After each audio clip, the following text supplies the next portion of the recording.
이따 오늘 업쇼에서는 토트넘 오피셜 뜬 우도지 이야기한다고 하고요. 나폴리 이적이 유력하다는, 왜 데려가려고 그러지? 뉴스가 뜬 은돔벨레 이야기를 전해준다고 합니다.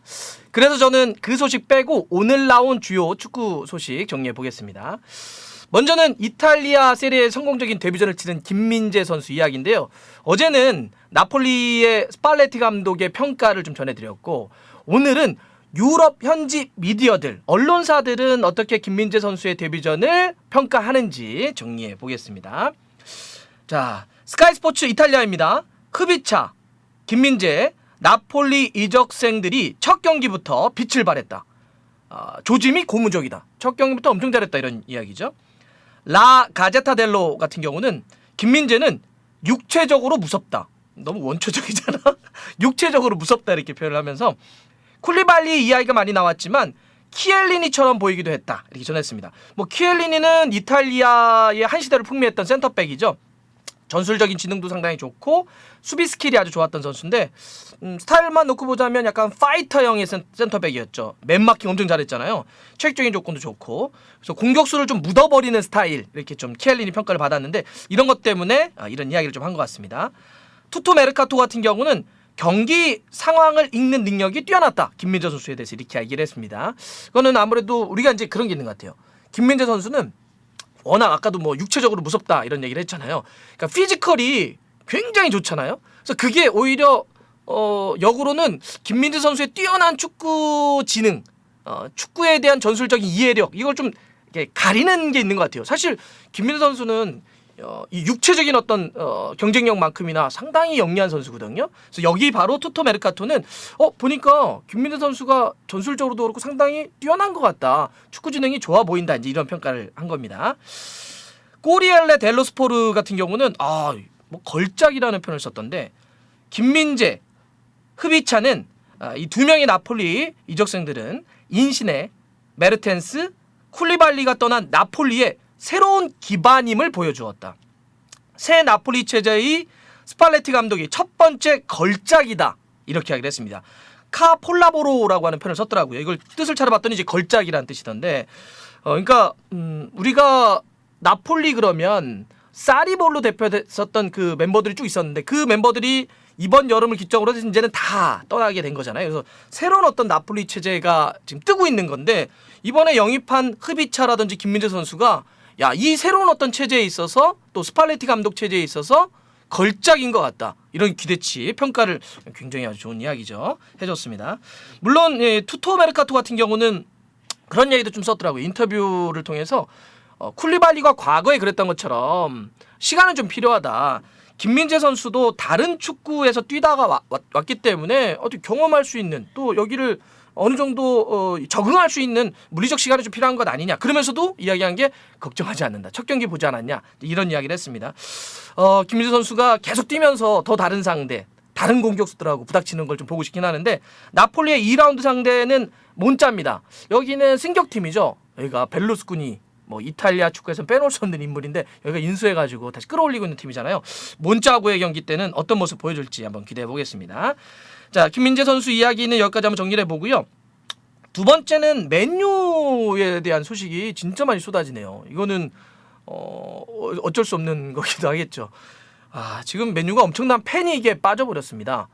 초반에 무기력한 경기 내용과 더불어서 2연패, 프리미어리그 20개 팀들 중에 꼴찌입니다. 그러니까 굉장히 많은 이야기들이 안 좋은 이야기 아니면 영입에 대한 이야기 막 쏟아지고 있는데, 근데 좀 황당하거나 이상한 것들도 너무 많은 것 같아요. 이게 지금 안 좋아서 그래요. 안 좋으면 막 이런 것들이 쏟아지니까. 이건 아마 하루 종일 여러분들 이 사람 뭐야, 이런 거 많이 들으셨을 텐데, 일론 머스크 있잖아요. 테슬라의 최고 경영자 일론 머스크가 갑자기 뜬금없이 트위터에다가 맨유 사겠다, 그래가지고 뭐야, 이거 돈은 굉장히 많으니까 진짜야? 그래서 난리가 났죠. 보도도 막 쏟아지고 사람들도 궁금해가지고 막 직접 가서 질문하기도 하고, 이렇게 많은 사람들이 이거 진짜냐, 이거 맨유 사겠다라고 하는 거 진짜 맞냐, 이렇게 물어보니까 4시간 한 반 만에 농담.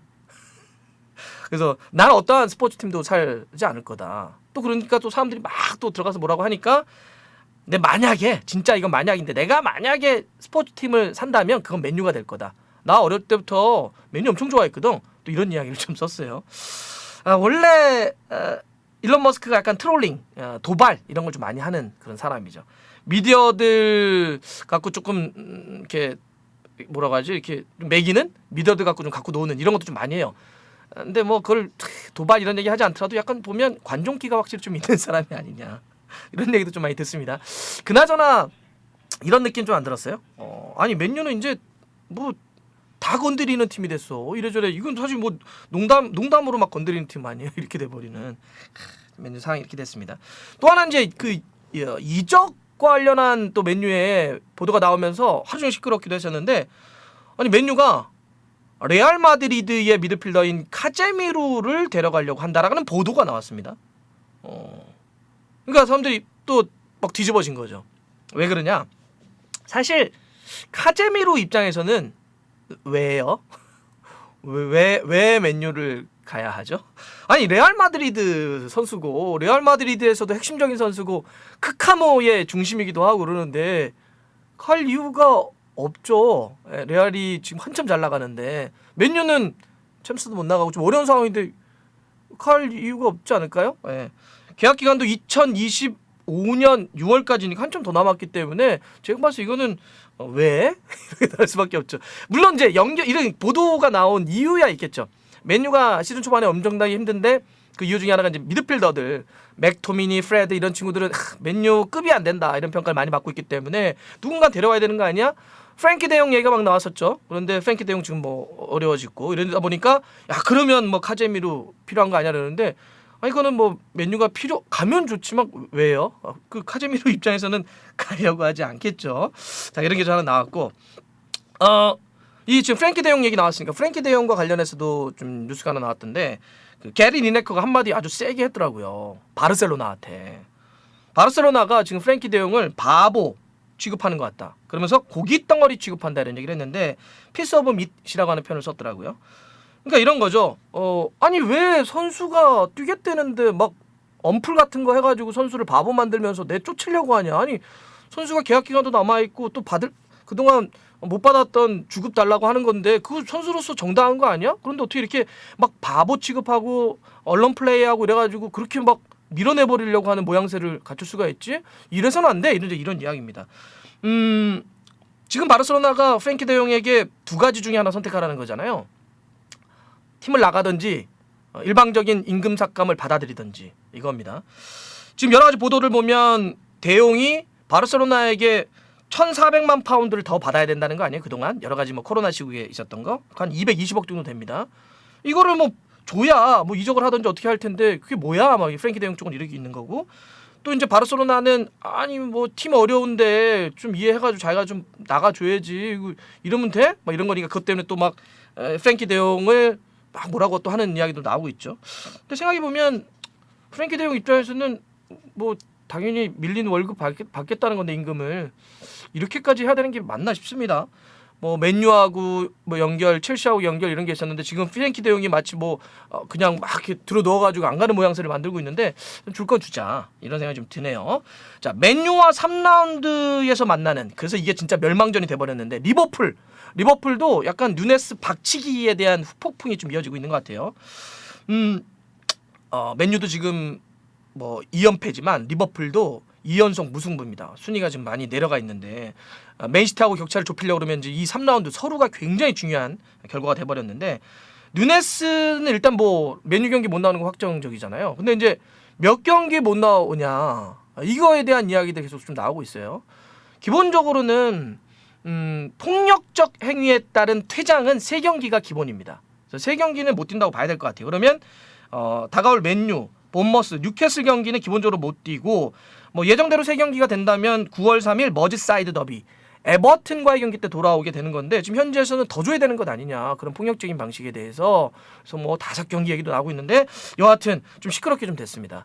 그러다 보니까 누네스 같은 경우는 SNS에 사과문 올렸죠. 그래서 모든 리버풀 구성원들에게 좀 미안하다 다시 돌아오겠다는 얘기도 했고 그 뉴네스에게 이렇게 박치기 당했던 안데르슨 같은 경우는 뭐 BBC 보니까 살해 협박 이런 거 많이 받았다 이런 얘기는 있는데 이게 지금 리버풀에게 뉴네스의 징계의 여파가 중요한 것은 물론 이제 피르미노하고 조타는 지금 회복 단계에 있다고는 하는데 좀 약한 감이 있고 또 조타 같은 경우는 올해 부상 동안 못 뛰다가 돌아오게 되면 바로 얼마큼 퍼포먼스를 보여줬을지 모르겠어요. 그런 상태에서 누네스의 또 공백이 좀 길어진다면 마네가 떠난 상태에서 살라에 가는 하중이 너무 크겠죠. 그에 대한 고민이 리버풀도 좀 있을 것 같습니다.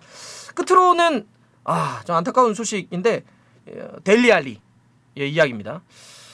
이 온스타인 기자발로 이적설이 하나 좀 떴는데 에버튼에 현재 있잖아요. 근데 터키의 벡스탁시로 임대 후 이적 조건으로 떠날 수도 있다라고 하는 지금 보도가 나오고 있습니다.